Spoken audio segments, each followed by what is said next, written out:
up again, everyone, and welcome back to part 2 of this series of videos where I talk about and give my thoughts and opinions on all of this year's Junior Eurovision Song Contest entries for 2024. In the first part, I already covered Germany, Netherlands, Malta, and France, but if you haven't seen that video already, then I would highly recommend to go and check it out. I'll leave in the annotations and also in a link in the description box below. But without any further ado, we're now going to take a look at the next 4 countries here in part 2 of about, I think, 5 videos for this one. But you want to know what those countries are? Well, let's find out then. Roll those titles. Good morning, afternoon, evening, everybody. My name is Jamie Jew. Welcome back to a brand new video where once again I will be reviewing and not reacting, but giving my thoughts and opinions on this year's Junior Eurovision Song Contest entries for 2024 in Madrid, Spain. And those 4 particular countries that I will be reviewing today are Italy, Albania, Poland, and Ukraine. But as always, before I dive into it, I would of course encourage you to subscribe to my Eurovision YouTube channel, where I will be giving all of my thoughts and opinions on all of the songs for Junior Eurovision Song Contest and of course the adult contest itself, as well as of course giving my little personal top opinion that, you know, like little countdowns I usually do. So yeah, get subscribing so you never miss an upload, and also ring the bell to get notified about my latest videos, of course. So without any further ado, let's get on with it, shall we? First up, it is of course the glorious Italians, and it has to be said, they are kind of like a second home for me. Not that I've ever been to Italy, but you get the idea. They have sent over Simone Grande with the song Pajama Party.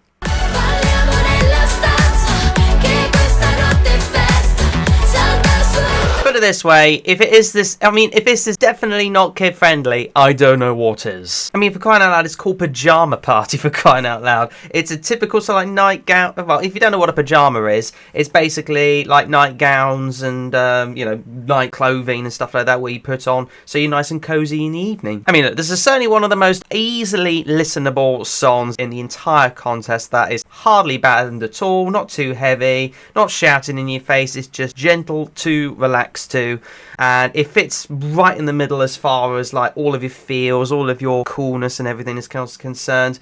I mean, we've only seen the music video whereby it's like a pajama party after all. It's like when you know, sleepovers and stuff like that, but otherwise, you know, it just keeps you nice and engaged and cool and relaxed. I do expect some like children to maybe go for this for sure, but if there's going to be adults voting in the contest, which I think there probably will be, put it this way, they're not going to go for this. They're going to go for something a bit more loud and a bit more abrupt, whereas this is just, as I say, easily listenable, but not a lot of easily listenable songs tend to do that well in the contest, but I'm expecting maybe mid-table or something like that. Obviously, we've only seen the music video and that, but I'm fully expecting this to be like, you know, one big sleepover party as far as the staging is concerned. I mean, you've got to make this count as far as this staging element is concerned, to be a sleepover, be nightgowns, be, you know, typical pajamas, basically. I don't know what else to say about it, other than the fact that I kind of find it mid, but also quite jolly at the same time. And also, Simone performs it very well by the sounds of it. He looks as if he could hit those high parts and everything.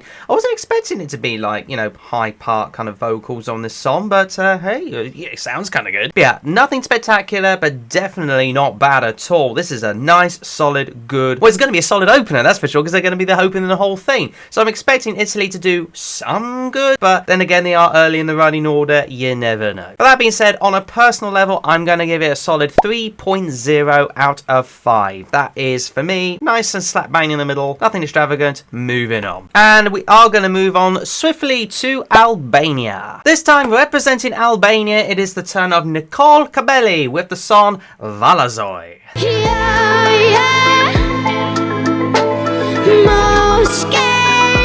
I mean, this is certainly not a surprising entry, it has to be said from Albania's point of view. At the end of the day, they go for the cultural stuff, albeit it's a little bit cliche these days, but hey, it tends to work sometimes for some people. It's not necessarily my cup of tea, but certainly some people would particularly love it. I can't see why Albania shouldn't do that badly, but I don't know. Listen, don't get me wrong, the violin riff at the night, throughout the majority of it, especially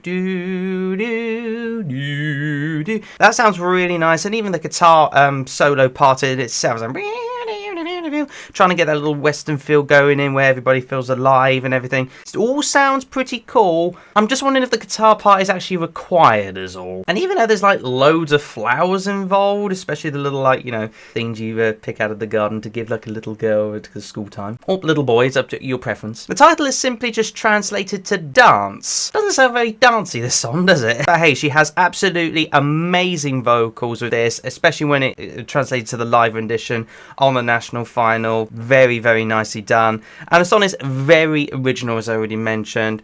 I'm just not so sure it is suitable for the contest. I almost feel like it's too good for the Junior Eurovision Song Contest, or even just Eurovision in general. As I say, it is very niche. It's not my particular cup of tea, but hey, I hope Albania prove me wrong and actually do all right.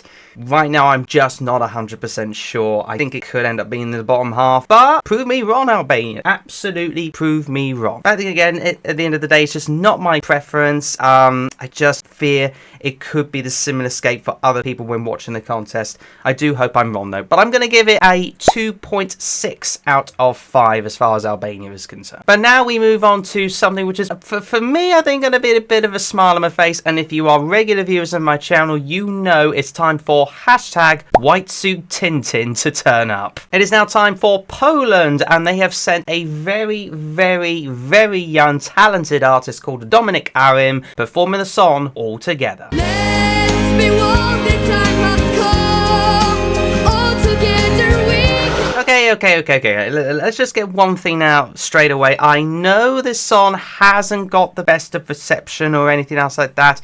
In fact, it's quite the opposite given polling and on the like the Eurovision scoreboard app thing.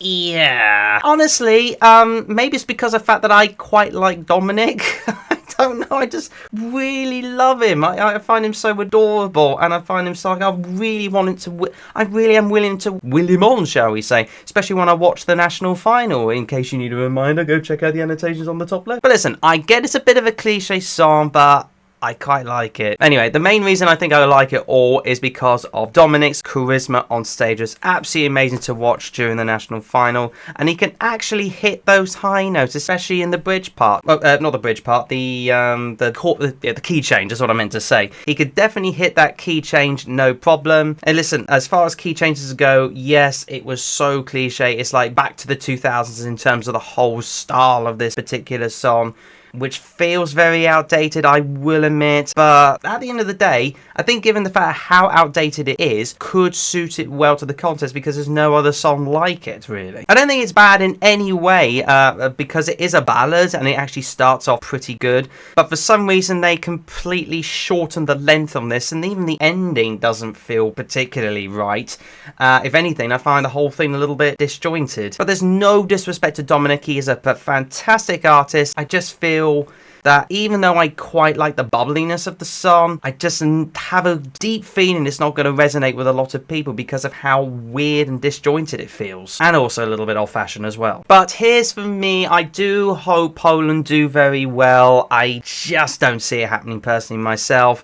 I'm going to say, maybe predicting wise, I think the kids probably might go for it because he is a very good performer and is like, oh, some people might kind of like, you know, that kind of song. But at the end of the day, it's not about Dominik, it's about the song. And I just think it's going to flop a little bit. But hey, given the fact I love Dominik, hopefully a lot of people will turn to him as well. Get that hashtag white suit Tintin going because I like him. I just hope the song does well, right, better than I think. But anyway, as far as I'm concerned, I'm going to give it a 2.8 out of 5. Although maybe it could have been a bit low if I didn't like Dominik, perhaps. But we are also ending on another pure high as far as this one is this particular video is concerned, as we move on to Ukraine. And yes, there's also a national final I also watched, which I thought was extremely well done. And they have sent out another very talented male artist this time around, the first ever male artist to represent Ukraine, and that is gone to Artem Kotenko with the song Hear Me Now. hear me now, hear me now. There's no better place now. Although I should point out it was originally called Dim, but hey, they've changed it to Hear Me Now to make it sound more Western, because I know Ukraine are going for that type of thing. which as far as this song is concerned, is definitely not a bad thing. Oh my life, this has come out of completely nowhere in terms of the vibes, in terms of the style, in terms of the proudness and the powerness of it all. But let's start off with Artem first. He arguably, I think, is one of the best vocalists in the contest, in the whole entire thing, and he's certainly got that, you know, dancing charisma thing as well. He'll lighten it up as the whole thing as well, and the public will absolutely go for this song. The song is so boppy, so vibrant, that you're almost instantly hooked from the start of it, and as far as how the whole thing goes are concerned with it, hear me now, it hardly dies down. Also, when you look at the staging on the national final, it is very decent, and especially in terms of the choreography from those 4 dancers, I think it was very well done, extremely efficient.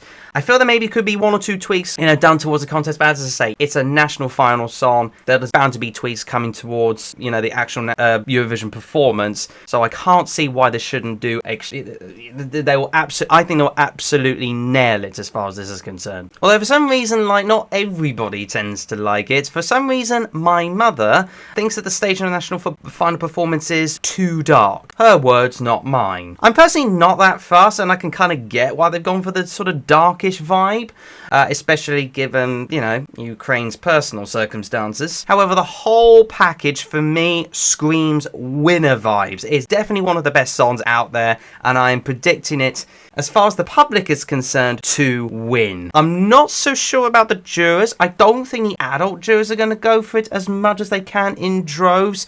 I don't feel like it's a jury song much. I think they'll go for it, but not as much as you think. But hey, if it's not going to win, I'd say at least top 3. For me, it's not my absolute personal favourite. It's definitely up there, but I'm going to give it a 3.7 out of 5 as far as my points tally is concerned. It's not my absolute favourite, but I'm definitely predicting it to absolutely do well.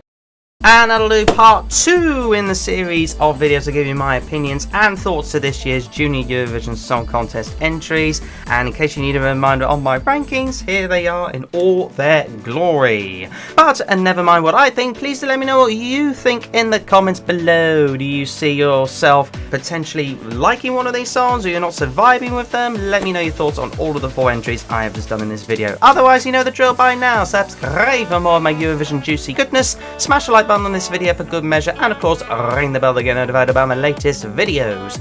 Catch you again in the next one. Bye bye everybody. Bye bye.